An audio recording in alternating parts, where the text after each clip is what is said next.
Ողջույն, այս ամռանը կայանալիք խորհրդարանական ընտրություններին ընդառաջ Demos podcast-ի առաջին էպիզոդն է եւ այսօր փորձելու ենք ստանալ մի հարցի պատասխան, որը վերջին շրջանում շատ կարող ենք լսել, խոսքը իսկ իմ քվեն ինչ կփոխի, մեր հյուրերի հետ, ոլորտի մասնագետների հետ այսօր կփորձենք տալ այդ հարցի պատասխանը, ասեմ, որ ես այսօր ներկայացնելու եմ հենց այն մարդկանց տեսակետը, ովքեր հաճախ են մտածում, որ իրենց քվեն որևէ բան չի փոխելու Ներկայացնեմ իմ հյուրերին Արմեն Սմբատյանը, Կենտրոնական ընտրական հանձնաժողովի քարտուղար։ Շնորհակալ եմ, որ ես շատ բուրըն վստահ եմ շրջանում ժամանակ եք գտել հատկացնելու։ Մերի Մինասյանը, Transparency International հակակոռուպցիոն կենտրոնի ծրագրի համակարգող, ականատես դիտորդական առաքելության ներկայացուցիչ։ Բարև ձեզ։ Գիտեմ դուք էլ պակաս զբաղված չեք։ Դե եկեք երևի թե առաջին հարցին պատասխանենք, որի համար այսօր այստեղ ենք, իմ մասնակցությունը ընտրություններին։ Ինչ է փոխելու։ Այդ մի ձայն ինչ որ մի բան փոխելու է, թե չէ։ Ամեն մարդու անհատական մասնակցություն թվում է թե մաթեմատիկորեն կարող է այդքան էլ նշանակալի չլինել, բայց եթե մեզնից յուրաքանչյուրը մտածի, որ իմ մասնակցությունն ու իմ ձայնը ոչինչ չի փոխում, այդ մեր ընտանիքի, մեր հարևանների կոլեկտիվ չմասնակցությունը էականորեն ազդեցություն ունի ընտրությունների վրա, ընտրությունների լեգիտիմության վրա եւ հետագայում այդ ընտրությունների արդյունքում ձևավորվող կառավարության լեգիտիմության ու ընդհանրապես վստահության վրա ընտրությունները ինքնին, այսպես ասած, հանրային կոնսենսուսի ամենատարածված ակտերից մեկն է, ու եթե հանրության մեծամասնությունը կողմ չի ձևավորվող կառավարությանը, այդ կառավարությունը լեգիտիմության տեսանկյունից լուրջ խնդիրներ ունի, բայց այդ հանրությունը միևնույն է կրելու է ձևավորվող կառավարության որոշումների արդյունքներն ու հետևանքները։ Դրա համար ըստ իս շատ կարևոր է, որ մենք բոլորս գիտակցենք մեր պարտականությունը որպես քաղաքացի գնալու եւ մասնակից լինելու երկրի ապագայի վերաբերյալ որոշումների կայացմանը։ Պարոն Սմբատյան, ձեր տեսակետը 100 հազարավոր ձայների մեջ այդ մի ձայնը ինչ-որ բան փոխելու է, թե չէ։ Նախ մաթեմատիկորեն էլ ինքը նշանակություն ունի, ասեմ, որ մենք ունեցել ենք դեպք, որ համայնքի ղեկավարի պաշտոնը այդ մի ձայնով փոխվել է։ Վերահաշվարկի արդյունքում մի մանդատ մի կողմից մյուսին է գնացել եւ մի մանդատն էլ փոխել է համայնքի ղեկավարի ընտրության հնարավորությունը, թե որ ֆրակցիան պետք է ունենար համայնքի ղեկավար, 3 ֆրակցիա էին եւ իսկ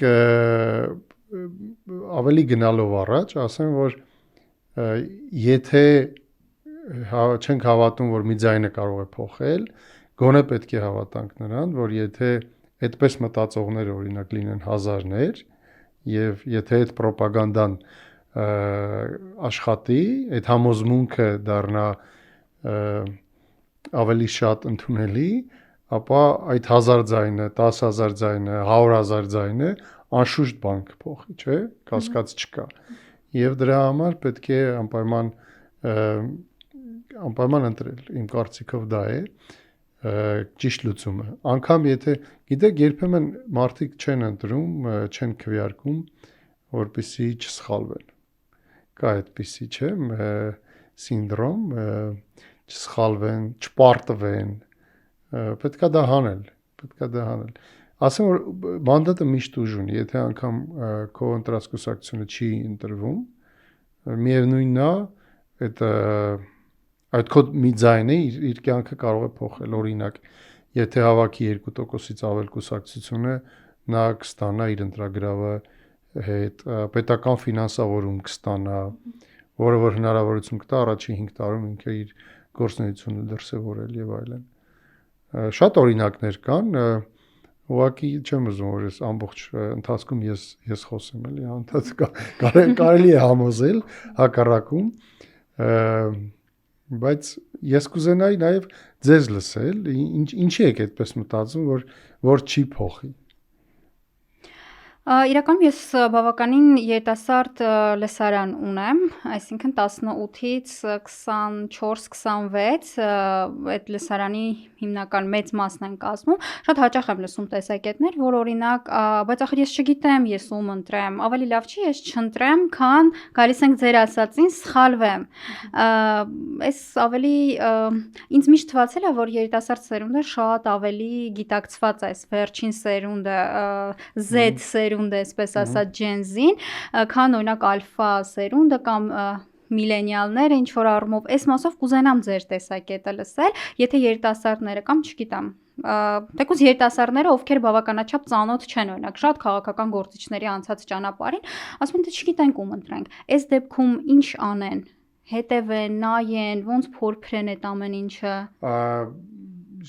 Մեծ տեղեկատվական իրական տեղեկատվական բազա կա, հա, պոպուլիզմից դուրս, որ կարա մարդը գտնի։ Նախ բոլոր կուսակցությունները ունեն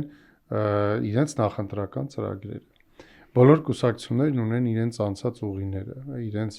ընտրական ցուցակը, որը կարելի է ուսումնասիրել եւ պետք է ուսումնասիրել։ Դա գիտեք գրագիտության նման մի բան է նաեւ։ Եթե օրինակ քաղաքացին գիտակցված է, չգնում ընտրության, դա դեռ ինչ որտեղ էլի խրախուսելի չի գոնե իմ համար, բայց ինչ որտեղ գոնե կարող ենք հասկանալ, բայց անձը քաղաքացին, որ այդ հիմնավորմամբ, որ իմ ձայնը ոչինչ չի փոխելու, որ բոլորը նույնն են, որ եւ այլն, այդ դա քաղաքական ապաթիա է դառնում եւ դա քաղաքացու կեցվածք չէ, որ պիտի լինի, որը որ ցանկանում է իրականում իր պետությունում ինչ որ բան ավելի լավը գնա, ինչ որ բան դեպի լավը գնա, ինչ որ բան փոխի կամ ինչ որ բան շարունակի։ Այդ մեր բոլորի վարքագծից է կախված, թե ինչ է որոշելու ապագա իշխանությունը 5 տարին, հա։ Որովհետև եթե անգամ քո ընտրյալը չի դառնում գլխավոր ուժ, միևնույնն է դու ներկայացուցիչ ես ուղարկում այնտեղ եւ ինչպես ընտրել, գտիր քո նմանին։ Մենք բոլորս ինչպես ենք ընտրում մեր ընկերներին։ Անկախ մեզանից գտնում ենք մեր նմանին, չէ՞, եթե անգամ այդպիսի գիտակցությամբ չենք գնում։ Պատկերացրեք, ընկել ենք մի նոր սոցիում, պիտի ձևավորենք ինչ որ մեր նեղ սոցիումը, չէ՞, չենք կարող ասենք, ընդունվել ենք նոր ուսումնական հաստատություն, կարա բոլորը վատն են։ Չի կարա այդպես բոլորը վատը լինեն, էլի, որովհետև դրանք մեր ժողովրդի ներկայացուցիչներն են։ Ինչպիսին մենք ենք, այնպիսին էլ քաղաքական լիդերներն են։ Մենք պիտի գտնենք մեզ այնտեղ եւ առաջ գնանք իր հետ եւ չվախենանք, որ կարանք սխալվենք, որովհետեւ չսխալվել է այս պարագայում ավելի վատ է, որովհետեւ սխալվես հաջորդ անգամ մի բան ավել կնայես, մի բան ավել կսովորես, մի բան ավել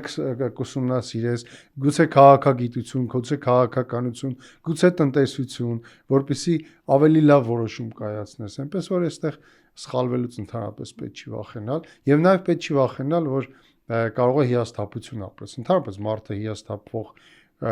տեսակ է։ Մենք ասենք ամենատիտղոսակի սպորտսմենն էլ մի անգամ պարտվում է, մենք բոլորս վայ, ես ինչ տրագեդիա է հիմա։ Քաղաքական գործիչներն էլ են մարդ, կարան սխալվեն, կարան ինչ որ դրվագներում էս հիասթափեցնեն։ Այս ամեն ինչը նրա մասին չի, որ մենք թողնենք ուրիշները որոշեն առանց մեզ։ Բայց լավ լայֆ հակ էր, որ ընտրենք նրանց, ես այդ լայֆ հակի մասին կմտածեմ, ձեր թույլտությամբ կկիսվեմ նաև իմ լսարանի հետ, որ ընտրենք նրան, որի հետ մեզ ինչ-որ նմանություններ ենք տեսնում, որտեղ տրամաբանական է։ Այո, իհարկե, պետքա բանաձևը դա է։ Ընդհանրապես մենք քաղաքական հասարակություն չենք ցավոք, մենք ավելի շատ սոցիալական հասարակություն ենք, մենք քաղաքական որոշումները, մեր ձայնի որոշումը կարող ենք կայացնել ինչ որ մեկի բարեկամն է, ինչ որ մեկը խնդրել է, անգամ սեփական, գուցե տնտեսական կամ սոցիալական հա բարեկեցության վեկտորով նայենք, բայց դա քաղաքական որոշում է եւ պետք է նայել այդպես, որ դու որոշում ես, թե ինչպես պիտի գնա քո երկիրը ապագա 5 տարին։ եթե դու չես որոշում, միևնույնն է ինքը գնում է, ուղղակի դու խաղից դուրս ես մնում։ Շատ ճիշտ նշեցիք, որ ընտրենք քաղաքական կուսակցություններին այնպես, ինչպես կընտրենք ընկերներին։ Դե տրամաբանական է, որ ոչ մի քաղաքական կուսակցություն իդեալական չի ու շատ դժվար կլինի գտնել քաղաքական կուսակցություն, որ 100%-ով մեր արժեքներին, մեր կարծիքին, չգիտեմ, երկրի ապագայի սոցիալական, տնտեսական, արտաքին քաղաքականության հետ կապված, ասենց 100%-ով համապատասխանի, բայց դե չգիտեմ, ինչքանով ճիշտ անալոգիա է, բայց կուսակցությունը պետքա փորձենք ընտրել են հանրային տրանսպորտի մեխանիզմի նման, այսինքն ընտրենք այն տրանսպորտը, որ մեզ ամենամոտիկը կտանի մեր ցանկալի կետին, որովհետև բնականաբար ոչ մի կուսակցություն մեր համար իդեալական համապատասխան չի լինելու, բայց մենք համենայն դեպս պետքա գիտակցենք այդ պարտականությունը ու փորձենք ընտրությունը կատարել։ Դուք նշեցիք, որ հատկապես երիտասարդները, ովքեր որ ձեր լսարանն են, չգիտեմ, խուսափում են թեկուզ այդ նույն պատասխանատվությունից ընտրություն կատարելու կամ չեն գնում ընտրությունների, որովհետև դա այդքան էլ որոշիչ չեն համարում, բայց մյուս կողմից էլ, եթե իրենց ցանկացած կուսակցությունը չկա դաշտում, որ կհամապատասխաներ իրենց պահանջներին, նաև, այսպես ասած, շուկայական հարաբերություններին անալոգիա տանելով, նաև պահանջարկն է ծնում, չէ՞, առաջարկ։ Կուսակցությունները գիտեն, որ կոնկրետ այս կատեգորիայի մարդիկ, չգիտեմ, այս ինչ տարիքի անձիկ երիտասարդները չեն գնալու ընտրությունների, կուսակցություններն էլ ռացիոնալ կառույցներ են բնականաբար, իրենք ինչի ժամանակ ծախսեն, ծրագրային դրույթներ ծախսեն, այդ մարդկանց փորձեն, չգիտեմ, համոզել գնալ ընտրությունների, եթե համոզված են, որ այդ մարդիկ ընտրությունների չեն գնալու եւ իրենց արդյունքի վրա ազդեցություն չեն ունենալու, այնա կուսակցությունները ավելի շատ կթիրախավորեն այն ընտրազանգվածին, ովքեր որ տրադիցիոն տենց շատ ակտիվ գնում մասնակցում են ընտրություններին ու այսպես այդ երիտասարդները հնարավոր է, որ շատ քաղաքական կուսակցությունների դաշտից անտեսանելի մնան եւ իրենց շահերը, իրենց կարիքները, միգուցե ուսման համալսարանների հետ կապված խնդիրները կամ մյուս բոլոր խնդիրները, որոնց բախվում են երիտասարդները, կուսակցությունների համար տեսանելի եւ առաջնահերթ չլինեն, որովհետեւ ընտրությունների արդյունքների վրա կարող են անմիջականորեն ազդեցություն չունենալ։ Շատ կարեւոր է որ գիտակցենք, որ մենք եւս խաղի կանոններ ենք թելադրում որպես ընտրող։ Եթե մենք ձևավորենք առաջարկ, բնականաբար յուրաքանչյուր կուսակցություն ուզում է ընտրվել, իրենք համապատասխան այսպես ասած հետադարձ կապը մեծ կտան որպես կուսակցություն, որպես քաղաքացիներ։ Յուրաքանչյուր ձայն կարևոր է, այս արտահայտությունը շատ դեպքերում կարող է նաև շատերիս պաթետիկ թվալ, բայց հետաքրքիր է սա սիմվոլիկ արտահայտություն է, թե սրա մեջ ինչ-որ ճշմարտություն, ինչ-որ չէ, ճշմարտություն կա։ Նախ լրացում անեմ, մինչև այս հարցը, եթե քո ձայնը այդքան կարևոր,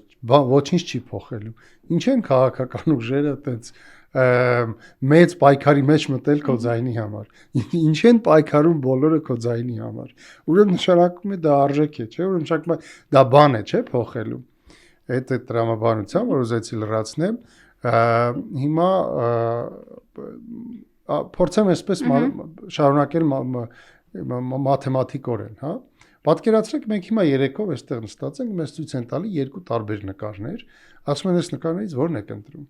Պատկերացրեք, մենք երկուսով լռում ենք եւ ընտրում է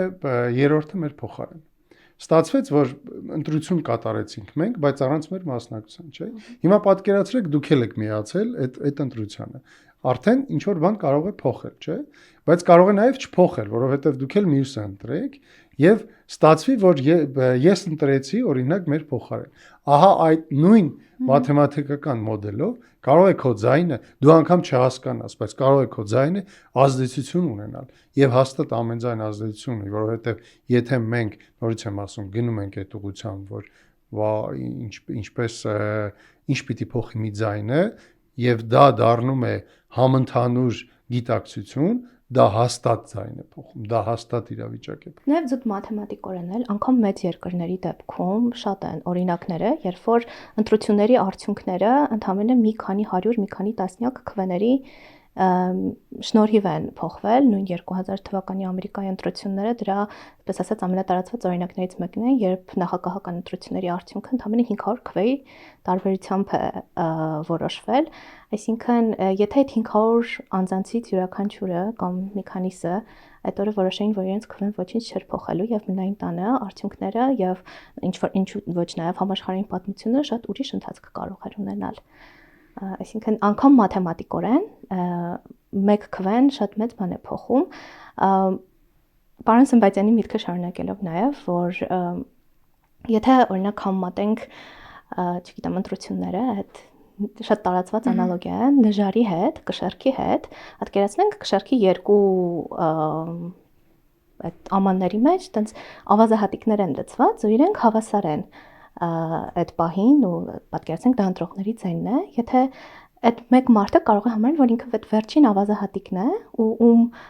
մասնակցությամբ այդ ամբողջ պատկերը փոխվելու է ընտրական համակարգում։ Անկամ եթե չփոխվի էլ, միևնույնն է, իրենք մասնակցելով որևէ կուսակցությանը կամ ուժին իրենց ձայնը փոխանցելով որոշակի պահանջարկ են ստեղծում քաղաքական դաշտի համար, ազդակ են հարուցում։ Դա փաթեթիկ չի իմ կարծիքով այդ արտահայտությունը, որ մեծ ուժ ունի եւ դրան պետքա գումարել, դա քոնն է։ Մենք ընդհանրապես իջել չենք սիրում, հերթի մեջ պատկերացնում եք, մեկը ուզենա մեքենա քշելուց եւ այլն։ Հիմա ո՞նց ենք մենք այդ կարևոր բանը զիջում։ Դա մեր կառավարման իրավունքն է։ Ինչ ենք զիջում, ինչ նպատակով կամ ինչ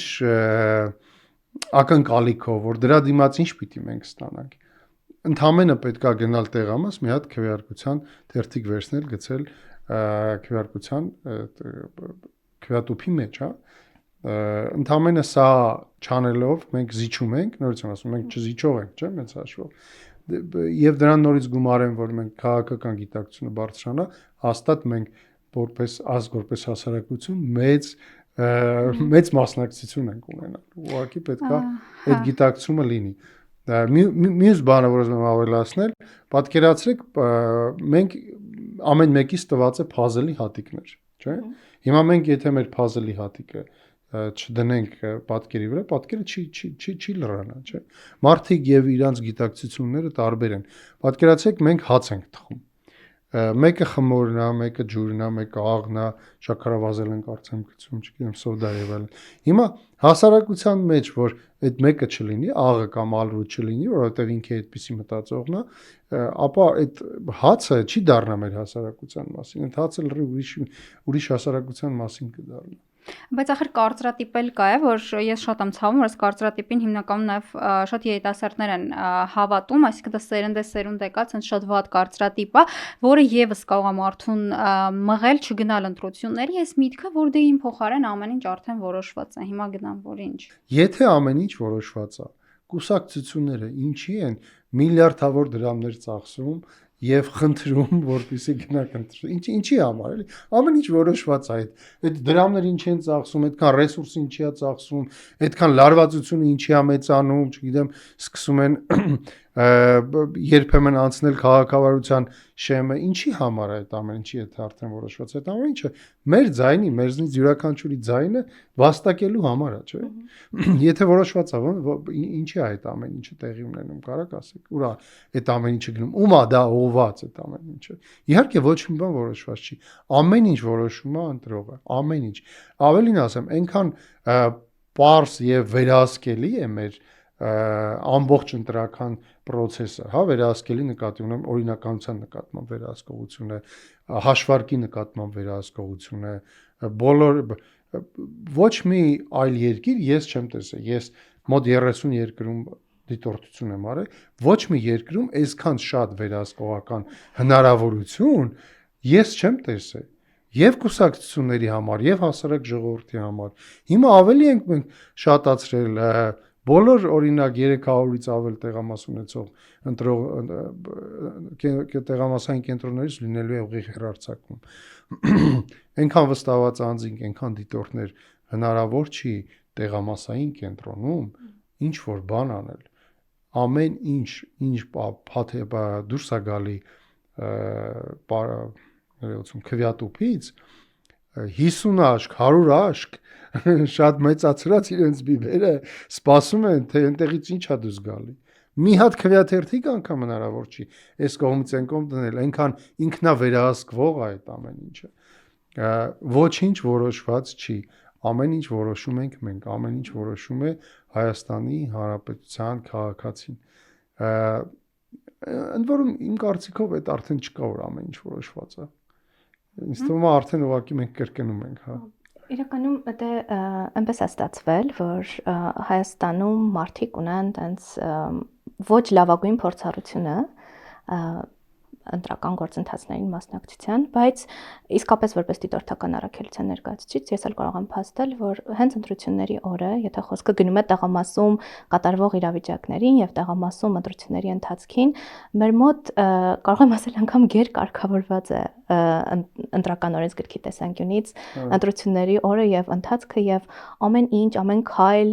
օրենքով նախատեսված է, թե ով ինչ պետք է անի եւ ով ինչ չպետք է անի։ Վերջին տարիների ընթացքում,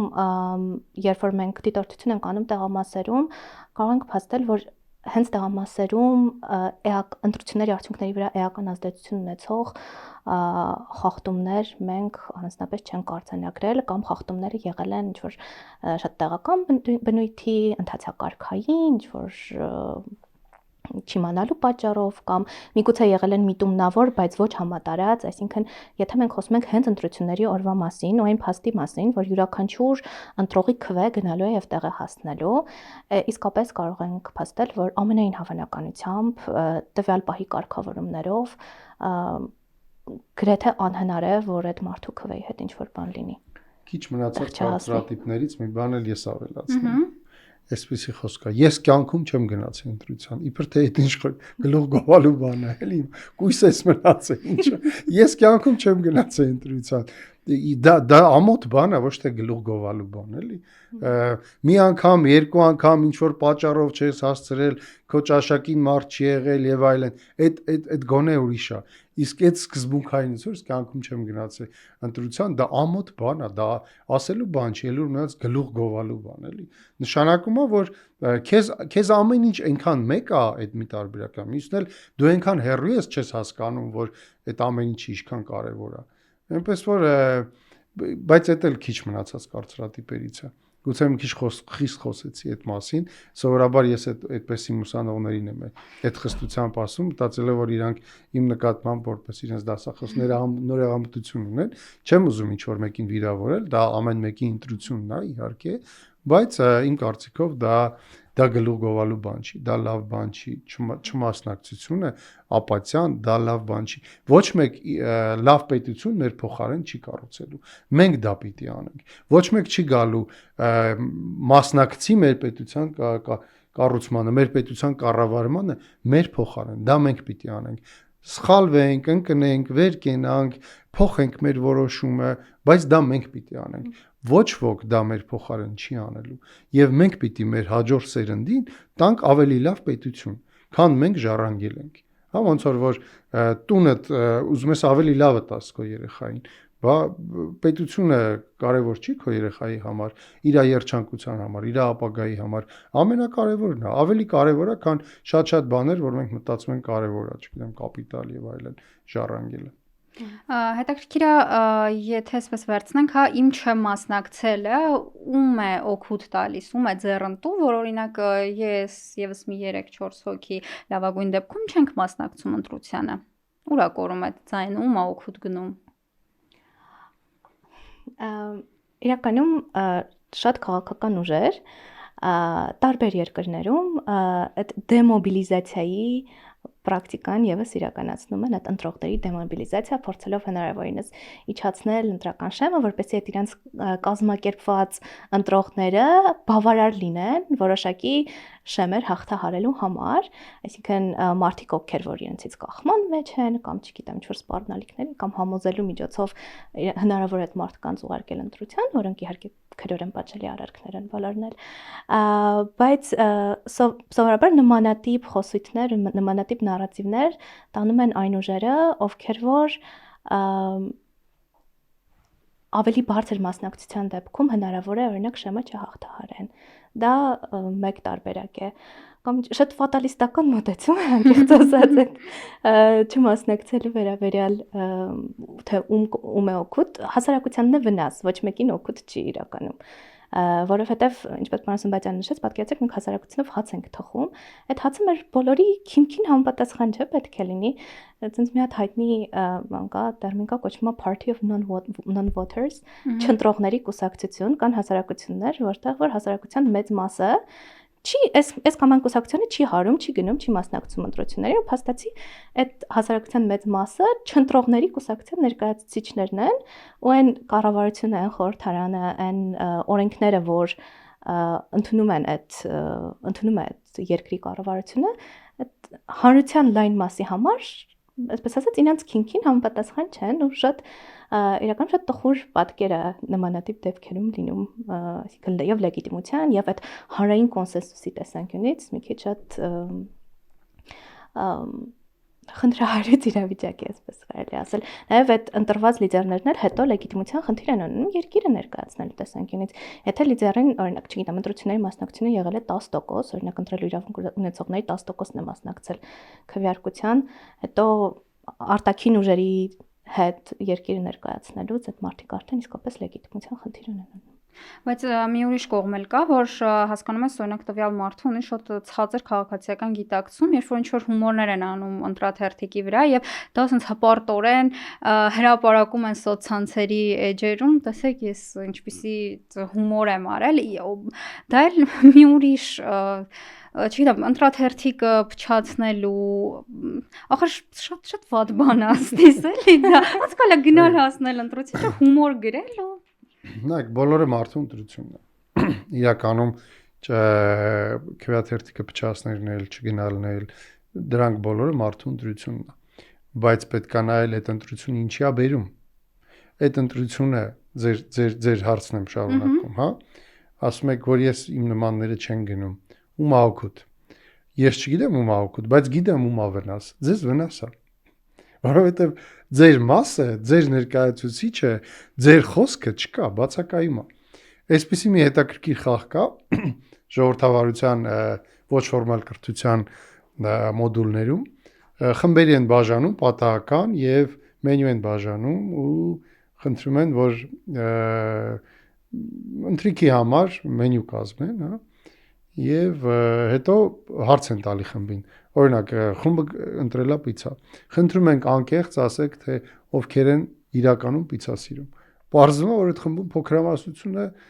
մեծամասնությունը պիցա չի էլ սիրում եւ այդ որոշումը կայացրել է ինչ-որ փոքրամասնությունը։ Մեկին մեկ աղեղը չի մասնակցել, մյուսը լուրջ չի վերաբերվել, մյուսը, չգիտեմ, հեռախոսով խաղալուց է եղել եւ այլն։ Հիմա նույն բանն է, իսկ հետո շարունակություն կա, ասում եմ, պատկերացրեք, որ ամեն օր այդ ընտրությունը պիտի ուտեք, մի անգամ պիտի ընտրեիք, չեք ընտրել եւ ամեն օր 5 տարի պետք է ուտեք։ Հիմա պատկերացրեք, ամեն օր գնաք ռեստորան եւ մենյուն ընդհանրապես չնայեք, ինչ որ մարդիկ որոշեն ձեզ թե դուք ինչ պիտի ուտեք։ Հա, որ այս օրինակով ենք նայում, մի քիչ ավելի հասկանալի է լինում իրավիճակը։ Օգուտ չեն կարող ասելում է օգուտ, որովհետև չգիտենք դուք ում կընտրեիք, բայց գիտենք ումա վնաս, ձեզ վնասա, ձեզ եւ ձեր նմաններին։ Ես չեմ ուզում իմ փոխարեն ընտրան, թե ես ինչ ուտեմ։ Հատկապես որ կանայք այդքան դարերով, տարիներով, տասնամյակներով պայքարել են ընտրելու իրավունքի համար, բայց այսօր տենց շատ հեշտորեն կանայք կարող են զիջել իրենց ընտրելու իրավունքը։ Այո, նույն բանը պիտի կրկնեմ, մենք ընդհանրապես զիջող չենք, ինչի պիտի ինչ որ մեկին փոխարեն որոշի, կամ հերթում մեկ առաջ ընկնի, կամ երթևեկությունը շատ կարևոր է, դա հասարակության մասին է, էլի մենք բոլորս երբ որ երթևեկում ենք, շտապում ենք, բայց այդ ուրիշ թեմա է։ Հիմա, բա ինչի ենք մենք այդ կարևոր բանը զիջում ուրիշը ընտրի մեր փոխարեն։ Մենք մի հատ սովորական ընտրություն հաստատ չենք զիջի ուրիշին, ինչի ենք 5 տարվա ընտրիկ զիջում ուրիշին։ Բայց կարող ենք ասել, որ չմասնակցելը դա ինչ որ ըմբոստության ձև է, այն օրինակը որ բերեցիք, որ մարդը ասում է, երբեք չեմ մասնակցել ընտրություններին, դա ըմբոստության, դա բողոքի ձև է եւ կարող ենք ասել, որ չընտրելը եւս ընտրություն է։ Ինձ թվում է այդ դեպքը, որ ես ասում, դա գիտակցական ընտրություն չէ։ Գուցե կա այդ դեպքում էլ գիտակցական ընտրություն, եթե կան այդպիսի մարդիկ, թող ինձ ներեն, ես չեմ բացառում, բայց ինքը որպես ստեորիտիպ ես դրա մասին խոսում եմ որպես ստեորիտիպ, հա, ոնց որ սկզբից ասացիք, որ իմ ձայնը բան չի փոխում, ենք խոսեցինք այդ ստեորիտիպի մասին, հա։ Եվ որպես ստեորիտիպ ինքը շատ վատ է, որ ես չեմ գնաց ընտրության, ինչ ասելու բանա, դրա մասին էի ես ասում եւ ուզում եմ հիշեմ ինչ հարցրեցիք, որ նորից գնացի դեպի դա։ Արդյոք ամբոստության բողոքի ձև է եւ եթե գիտակցական որոշում է դա այս ընտրության համար դիցուկ կամ նախորդ ընտրության համար կամ այն մի ընտրության համար, որտեղ բավարար չի քաղաքական ներկապնակը մեր համար, ինչ որ բան է տեղի ունեցել, ինչ որ չգիտեմ, մեր քաղաքական ուժը ոչ արդարացիորեն դուրս է մնացել եւ այլն, այսպիսի իրավիճակներ իհարկե կարող են լինել, մենք չենք բացառում, որտեղ որ մարդը գիտակցական չգնա ընտրության, բայց գիտակցական ընդհանրապես մերժի բոլոր տեսակի քվեարկությունները, բոլոր տեսակի դրանք բոլորը որոշման ընդունման հայտ են, չէ՞, ձեզ հարցնում են, թե այս մի բանը ինչպես որոշենք, եւ բոլորը մերժել եւ սովորաբար նաև մեղադրել, հա, ինչու է այսպես գնում պետությունը, ինչու է այնպես գնում պետությունը, դժգոհել, որ լավը չի քաղաքական պլատֆորմը դրա համար իրանք չեն գնում, այդպես ավելի լավը չի դառնա։ Այ եթե դուք մասնակցեք, ոչ միայն քվեարկությամբ, այլ ընդհանրապես մասնակցեք, որտեղ քաղաքական մասնակցության շատ ձևեր կա։ Քվեարկել, ինչ որ մեկին օգնել, աջակցել, խնդրել, որ մասնակցություն ունենա, օրինակ որպես տեխնացու, մասնակցել սեփական օրինակով, հա, եթե մենք մեծացնենք մեր մասնակցությունը, ինչ որ մի պահի մեր կարծիքը կսկսի դոմինանտել։ Դուք ճիշտ եք, շատ հաճախ կարող են լինել դեպքեր, երբ որ չընտրելը եւս գիտակցված ընտրություն է բողոքի տեսանկյունից, բայց ես կառաջարկեի նաեւ մի քիչ էֆեկտիվության տեսանկյունից նայենք այդ բողոքի, էլի։ Նախ Հայաստանում չկա պարլամենտական ընտրությունների դեպքում ստորին շեմ, եթե ճիշտ եմ հիշում, մասնակցության հանրաքվեի դեպքում կա։ Որում չկա, չէ։ Հա, ու մյուս կողմից էլ շատ դժվար է լինելու տարբերակել դուք օրինակ ընտրությունների չեք գնացել ձեր բողոքի արտահայտման տեսակից ելնելով դուք ընտրություններին չեք գնացել որովհետև դուք բողոքում եք թե մյուս քաղաքացիների նման ովքեր որ չգիտեմ այդօր քնած էին մնացած զբաղված էին քաղաքում չէին իրանց նման չեք գնացել եւ այսպես ասած ձեր բողոքը լղոզվելու է մյուս բոլոր չմասնակցած մարդկանց միջև եւ տեսանելիության տեսանկյունից եւ մեսիջը հասցնելու տեսանկյունից կարող է այդքան էլ էֆեկտիվ չլինի այնպես որ մի քիչ էֆեկտիվության խնդիր էլ կա էլի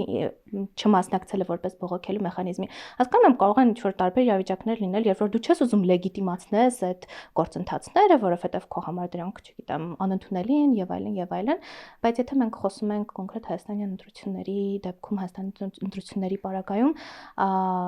չգիտեմ ինչքանով էֆեկտիվ բողոքի ձև է ընտրություններին չմասնակցելը նույն զուտ իմ ճաշակով էլի գնալ ընտրատեղամաս եւ այդ քվեաթերթիկը չգիտեմ ինչ որ մի ձև փչացնելը իմ համար ավելի բարձր ազդակ է որովհետեւ հստակ կա թե քանի հոգի է գնացել տեղամաս եւ անվավեր քվեաթերթիկների այսպես ասած քանակը եւս հստակ հրապարակվում է դա ավելի բարձր մեսեջ է ըստ ինձ համար քան այդ չմասնակցողների քանակը որովհետեւ էլի ասում եմ այդ մեսեջը մի քիչ շատ է լղոզվում այլ պատճառներով չմասնակցածների այսպես ասած ծովում Վերջի ընտրությունը իդեալականի մասին չի։ Դա նրա մասին է, թե եղած նկարներից, հա, նկարով օրինակը բերեցի, որն է ավելի դուրեկան քեզ։ Ում հետ ես ուզում ընտրես 5 տարում առաջիկա։ Դա դրա մասին է, որովհետև ուզում եմ վերադառնալ իմ առաջի օրինակներից մեկին, հա, սոցիումի մեջ ես ինչ որ պետք է ընտրես առավելագույն քեզ մոտի հետ, ինչ որ մեկի հետ ընկերություն անես, չէ՞, չես կարող գնաս նստես դասի ու վերկենաս գնաս, այտենց մեր համար դա անընդունելի է։ Եղածների մեջից ինչ որ մեկին ընտրել։ Մեր ընդհանուր հանրային ընկալումներում դա չի ընկալվում որպես օրինակելի վարքագիծ։ Իսկ ինչի է ընկալվում լավ վարքագիծ չգնացողին։ Մեկը մյուսին էլ պատմում են որ չգնաց։ Շատ լավ, շնորհակալություն օրինակների եւ ինֆորմատիվ զրույցի համար։ Ես անպայման կմասնակցեմ ընտրություններին, այս զրույցից հետո հատկապես, որովհետեւ չեմ ուզում ուտել այնպիսի ընթրիք, որը իմ փոխարեն որոշել եմ։ Ես էլ մասնակցություն ունենամ այդ ընթրիքի, այս օրինակը շատ դուրս եկավ։ Ընտրության հարցում իրապես մի արժե զրկեք ձեր ձայնը, մի արժե զրկեք ձեր քվեն, անպայման մասնակցեք ընտրություններին եւ կատարեք գիտակցված ընտրություն։ Շնորհակալություն, դուք դիտում եք Demos podcast-ը։